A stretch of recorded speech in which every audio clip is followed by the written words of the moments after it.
नमस्कार, आप देख रहे हैं द बिहार टॉप। मैं हूं आदेशपुरी।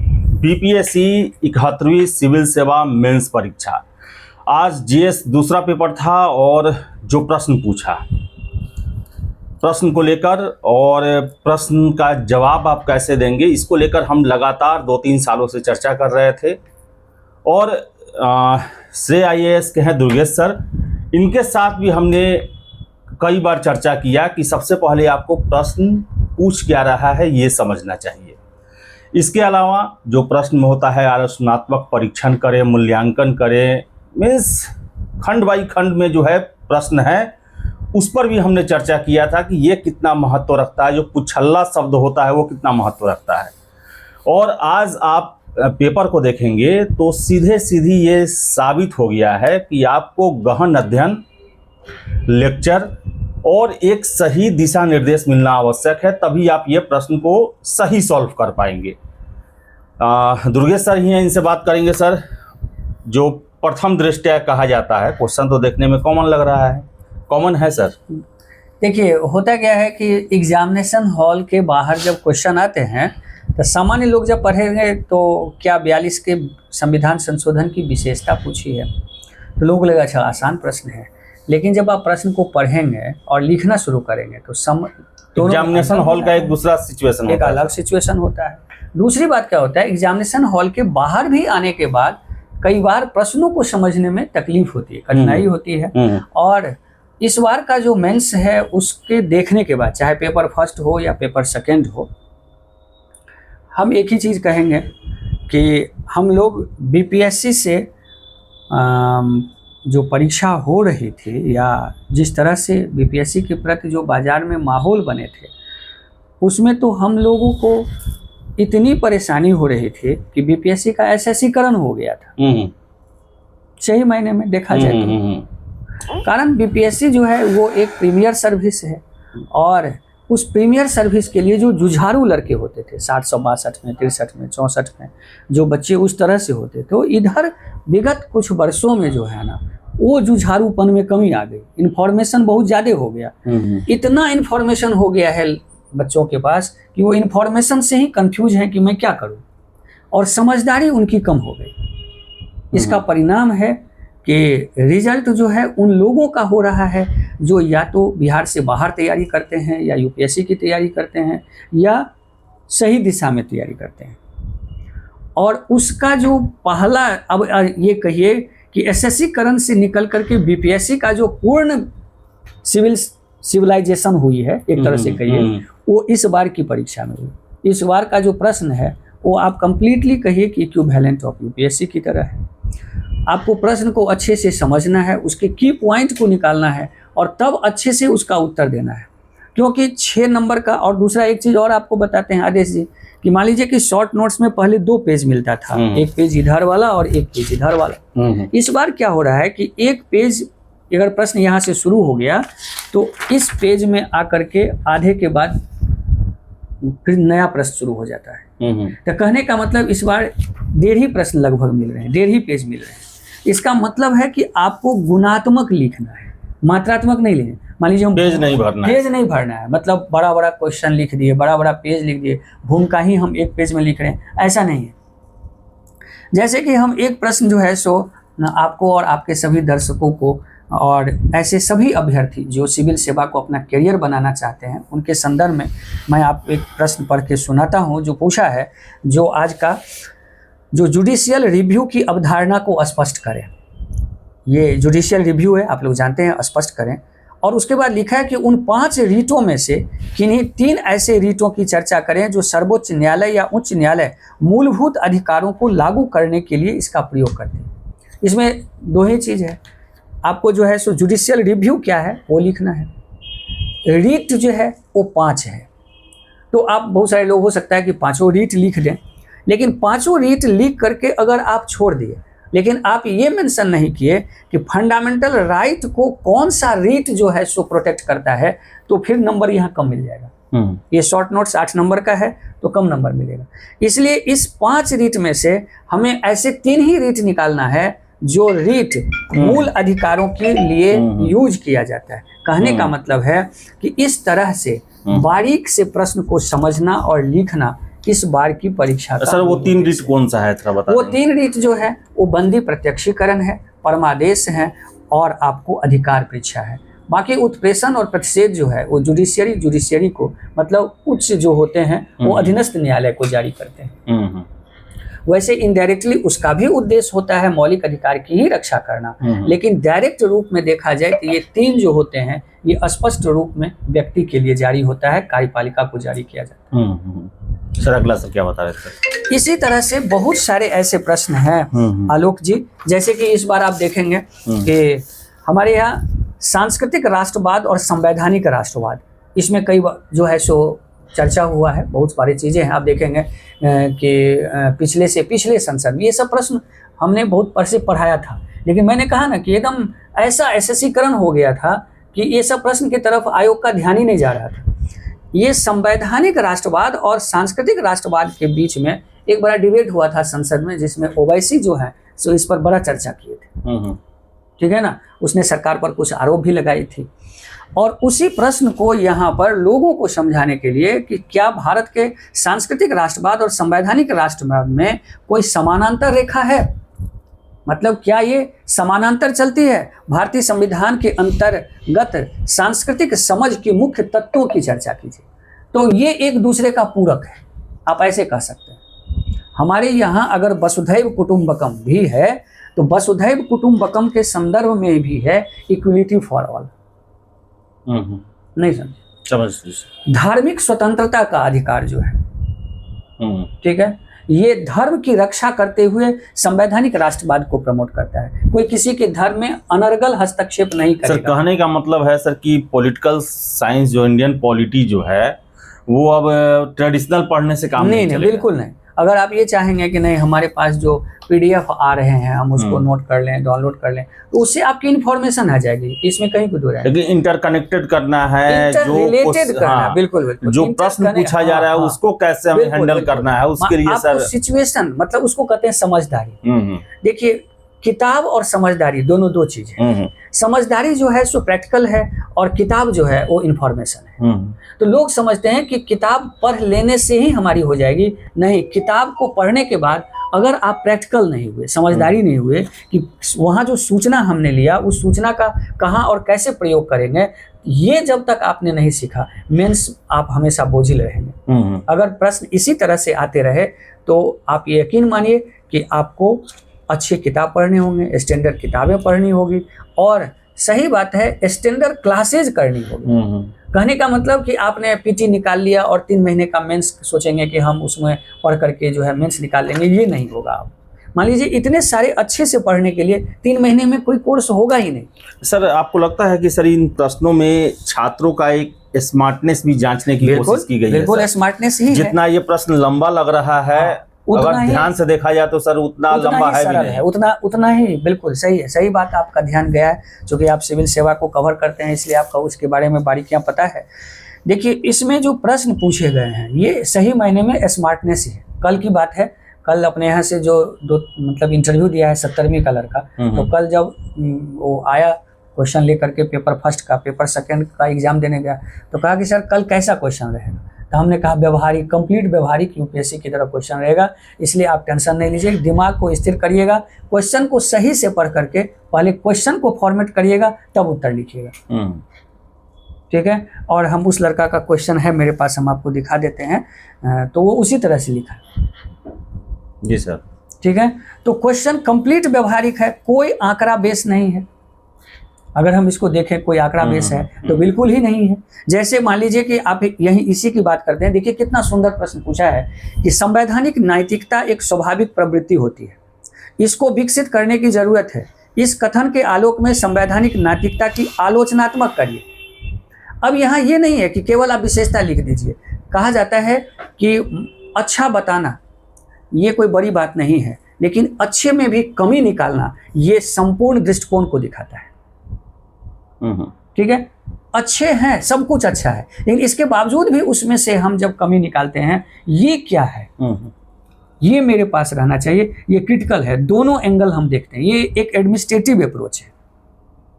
तो एक एडमिनिस्ट्रेटिव अप्रोच को देखने के लिए इस तरह के आलोचनात्मक दृष्टिकोण को पूछा जाता है, क्योंकि किसी भी चीज़ में कमी हमेशा रहती ही रहती है, जो ऊपर से नहीं दिखती लेकिन रहती है, ये तलाश करने की प्रवृत्ति इस प्रश्न में की गई है और सारे प्रश्न लगभग यही।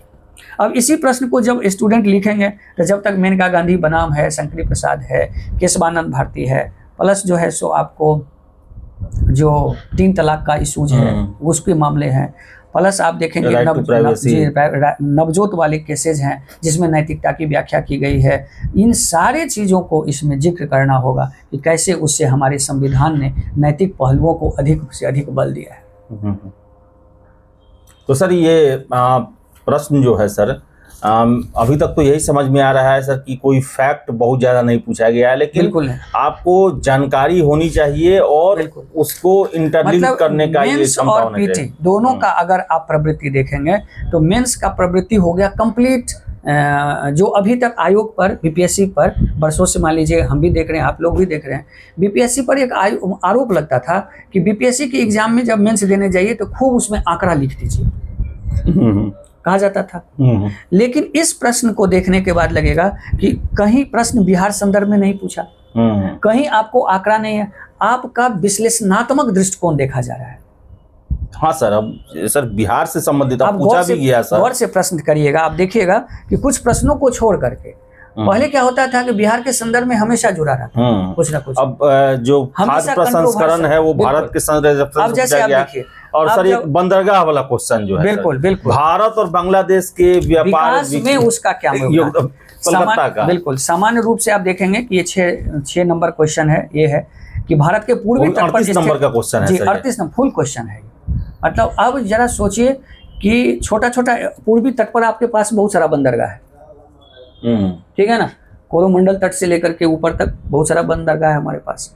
उस बंदरगाह को हम अगर लिख देते हैं, ठीक है, तो हमारा फैक्ट हो जाएगा। लेकिन अब यहाँ आ गया दूसरा पार्ट है इसका कि श्यामा प्रसाद मुखर्जी जो कलकत्ता बंदरगाह है उसका भारत और बांग्लादेश के विकास में क्या योगदान है, आलोचनात्मक सर। अब यहाँ योगदान ही नहीं लिखना है, आलोचनात्मक योगदान लिखना है सर। इसके लिए तो सर समुद्री व्यापार जानना होगा, समुद्री व्यापार जानना होगा, इंडिया बांग्लादेश रिलेशन जानना होगा, फिर से जो हर एक पोर्ट है उसका जो भौगोलिक स्थिति है वो भी समझना होगा सर। श्यामा प्रसाद मुखर्जी से बांग्लादेश को क्या जाता है, बात समझ गए, वहां से क्या पोर्ट होते हैं, क्या क्या वहां जाते हैं, कैसे वहां जाते हैं, उसकी अर्थव्यवस्था में सोशल लिबर्टी उसकी क्या योगदान है, ये हमें पता होना चाहिए।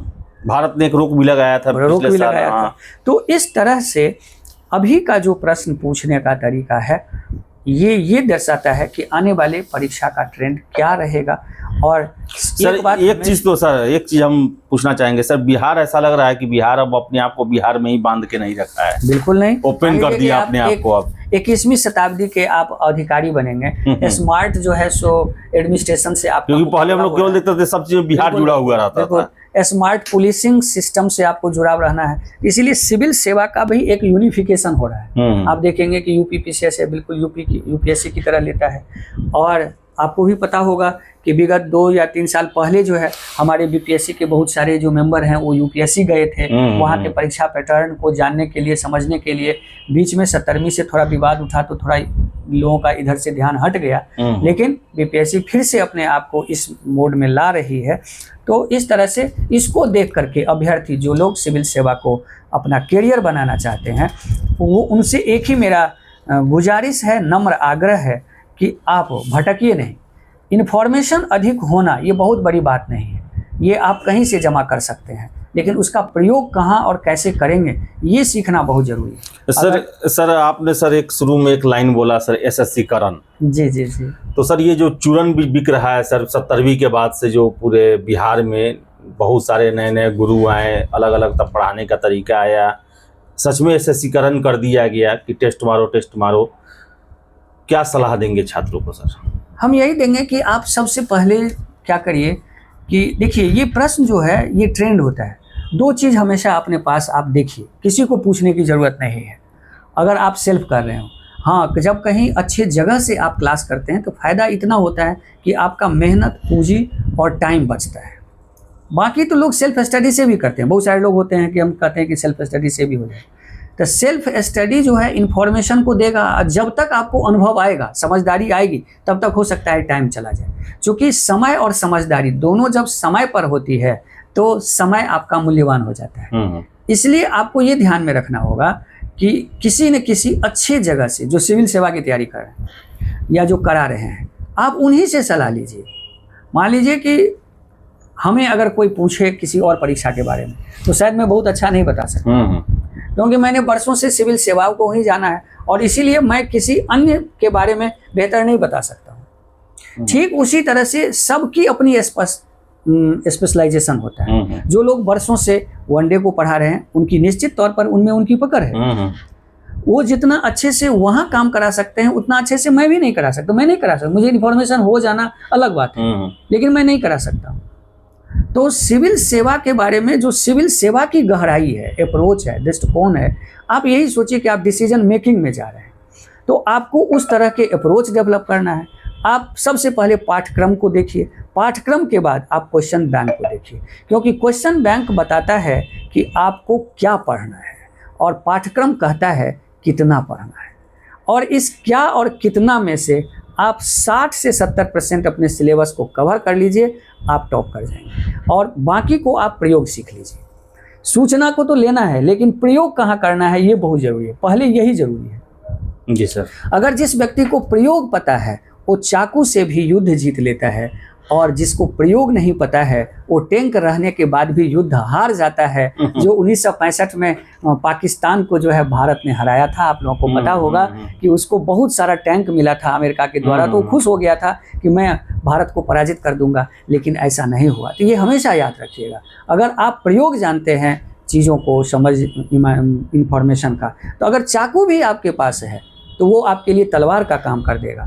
लेकिन अगर समझदारी नहीं है तो तलवार ही है तो वो सुई के बराबर काम करे। तो चलिए, समझदारी और बीपीएससी का जो है अब और इसी संदर्भ में एक आदेश जी, हम एक बात और बताना चाहेंगे। मतलब इसको ये मत सोचिएगा आप लोग, जो हमारी एक प्रक्रिया है, चूँकि बहुत सारे आदेश जी और सभी लोगों का आज बहुत फोन आया है। आज इस प्रश्न को देखने के बाद जो मान लीजिए कि पुराने उस तरह के लोग थे, वो सभी लोग फोन किए हैं, क्योंकि सभी लोग जानते हैं कि अपने यहाँ का जो मेंस और फाउंडेशन बैच है वो बड़ा ही ओरिएंटेड होता है। आप कभी मेरे पास आइए आदेश जी, हम खुले बात कहते हैं, आप मेरे बैच में से किसी भी लड़का को उठा दीजिए और कोई प्रश्न दे दीजिए, वो अगर फॉर्मेट आपको नहीं कर दे तो आप हमें जो कहेंगे हम मान लेंगे। क्योंकि मेरा मकसद आदेश जी यही है कि कोई लड़का मेरे आंख में आंख देकर ये ना कह दे कि मेरा आपके कारण रिजल्ट नहीं हुआ। मैं अपने तरह से इतना ईमानदारी से प्रयास कर देता हूं